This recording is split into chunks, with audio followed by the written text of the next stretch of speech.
Assalamualaikum warahmatullahi wabarakatuh. Selamat siang semuanya. Sebelumnya, yang saya hormati kepada Profesor Dr. Muhammad Rokib MAG selaku Rektor UIN Kiai Haji Saifuddin Zuhri Purwokerto, kepada yang terhormat Profesor Kim Yong-so dari Korea, yang terhormat Bapak Dr. Ganjar Harimansyah dan Dr. Teguh Trianton, dan teman-teman semuanya dimanapun berada. Pertama, marilah kita panjatkan kehadirat Allah Subhanahu wa Ta'ala yang telah memberikan kita nikmat sehat, sehingga kita dapat mengikuti acara International Conference yang diselenggarakan di Universitas Islam Negeri Kiai Haji Saifuddin Zuhri Purwokerto.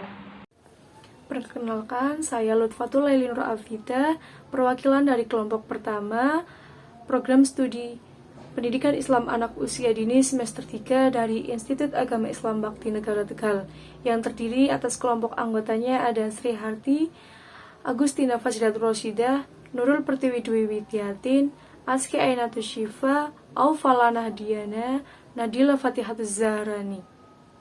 Dan sebelumnya saya ucapkan terima kasih kepada Bapak Muhammad Hamid Samiaji MPD yang telah membimbing kelompok kami sehingga kami bisa menyelesaikan artikel jurnal dan dapat mengikuti acara International Conference ini. Baik, saya mulai ya teman-teman. Jadi sebelumnya, masa kanak-kanak adalah masa yang paling tepat untuk mengembangkan bahasa. Karena pada masa itu, kanak-kanak sedang mengalami fase pertumbuhan dan perkembangan yang paling pesat. Biasanya masa kanak-kanak itu disebut dengan istilah The Golden Age, yaitu masa keemasan. Pada masa ini, berbagai potensi yang ada di dalam diri manusia berkembang pesat, di mana perkembangan fisik, motorik, intelektual, emosional, bahasa, dan sosial berlangsung dengan cepat. Nah, di dalam pembelajaran pendidikan anak usia dini atau biasa disebut dengan PAUD, ini harus mengembangkan 6 aspek. Yang pertama, moral agama. Yang kedua, fisik motorik, baik motorik halus maupun kasar. Yang ketiga, kognitif atau pengetahuan. Yang keempat, bahasa. Yang kelima, sosem atau sosial emosional. Dan yang keenam, yaitu seni. Aspek perkembangan bahasa merupakan aspek yang rentan dan mudah dipantau. Maksudnya, kecenderungan di mana orang tua dan masyarakat umumnya akan menganggap kemampuan anak berbicara adalah suatu tingkat kecakapan yang berhubungan dengan intelektual yang dimiliki anak. Perkembangan bahasa sebagai salah satu kemampuan dasar yang harus dimiliki anak, sesuai dengan tahapan usia dan karakteristik perkembangannya. Perkembangan adalah suatu perubahan yang berlangsung seumur hidup dan dipengaruhi oleh beberapa faktor yang saling berinteraksi, seperti biologis, kognitif, sosial emosional. Sedangkan bahasa adalah suatu simbol untuk berkomunikasi yang meliputi fonologi atau unit suara, morfologi atau unit arti, sintaksis, tata bahasa, semantik atau variasi arti, dan pragmatik atau penggunaan bahasa. Keterampilan berbahasa lisan atau biasa disebut dengan berbicara merupakan hal yang sangat penting dalam perkembangan anak. Anak dapat mengungkapkan keinginan dan pemikirannya mengenai suatu hal kepada orang lain melalui keterampilan berbicaranya.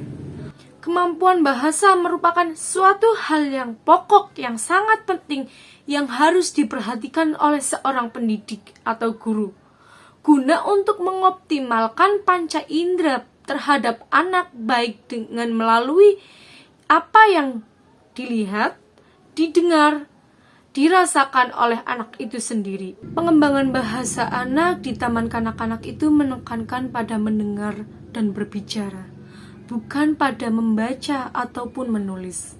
Jadi, orang tua beserta pendidik itu sangat berperan dalam pengembangan bahasa anak, terutama dalam mendengar dan berbicara. Dapat disimpulkan bahwa pertumbuhan dan perkembangannya anak usia dini harus mendapatkan stimulasi dari lingkungan agar potensi yang ada dalam dirinya dapat berkembang dengan optimal. Ada 2 kategori keterampilan berbahasa. Yang pertama, keterampilan berbahasa reseptif dan keterampilan berbahasa produktif. Adapun yang termasuk bahasa reseptif adalah kegiatan menyimak dan membaca. Sedangkan keterampilan berbahasa produktif adalah keterampilan berbahasa yang diaplikasikan untuk menyampaikan informasi baik secara tertulis maupun lisan. Bercerita merupakan penyampaian materi secara lisan dari pendidik ke murid.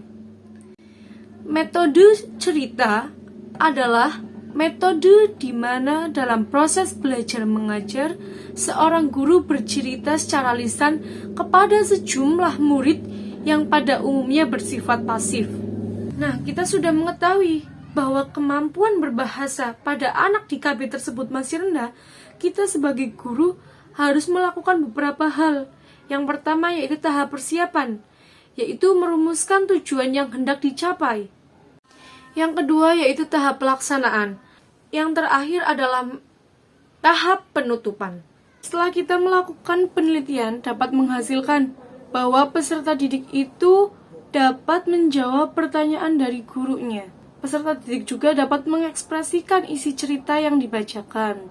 Terus, peserta didik dapat mampu mendengarkan cerita tersebut dengan penuh semangat. Dan yang terakhir, peserta didik mampu mengulangnya kembali isi cerita. Oke, begitu saja yang dapat saya paparkan dari jurnal kami. Semoga dengan ini dapat bermanfaat untuk teman-teman dimanapun berada.